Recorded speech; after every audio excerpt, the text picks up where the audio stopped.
नाज़रीन, खिपरो शहर के करोड़े रुपया माहवार बजट होने बावजूद इंतजामिया की नाअहली और बेध्यानी सबब सियोंजी रोड ते वाक़े शहीद सूर्या बादशाह और गुलानबी कॉलोनी जा रहवासी इन जदीद दौर में भी पीअण जहिड़ी पानी की बुनियादी सहूलत का महरूम आहिनि। इन हवाले से रिपोर्ट कर रहा है असद शाह।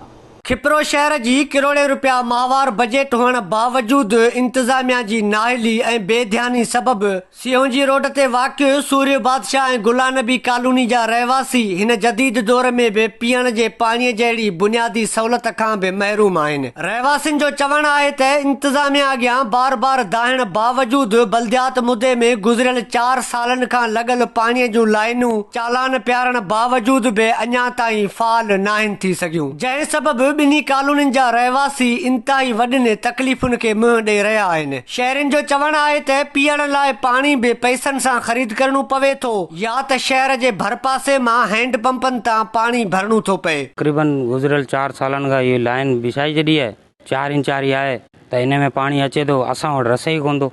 बाक़ी रही ॻाल्हि 6 इंच वारी लाइन लगी हुई है, 6 इंच वारी में पोएं का वाल ही कोन था खोलनि। असां 4-5 चक्कर टाउन में वियासीं, हली असन वटि भी हली वियासीं त असां चयोसीं भई 6 इंच वारी लाइन चालू करियो। तकरीबन 80 का माना 90 चालान प्यारी छॾियनि। पानी सफ़ा आहे ई कोन, माण्हू उञ मरनि। ओ ॿाहिरि कूलरनि ते भरी था अचो पानी, कूलरनि में हुकूमत खे ईअं चओ था त असांखे पानी ॾे, ग़रीब असां उञ था मरूं। साईं हिते चूंडियल नुमाइंदा ईंदा आहिनि, कई वाइदा करे वेंदा आहिनि। अॼु 2 साल थी विया आहिनि असांखे पानी मिले कोन थो। डिमांड नोटिस भी वठी विया आहिनि, मगर रुगो आसरा अॼु न तो सुभाणे, अॼु न तो सुभाणे। और असां गरीब केॾां वञूं, असांखे पानी जी सख़्त ज़रूरत आहे। पानी जे फुड़े फुड़े लाइ असां तरसूं पिया। लेडीज़ है, मर्द है, जो भी है वो उधर से दूर दूर से भरकर ला रहे हैं पानी, इसके लिए बहुत परेशान है। इलेक्शन का टाइम होता है, जब सबके पास फंड आया था, अभी किसी के पास फंड नहीं है।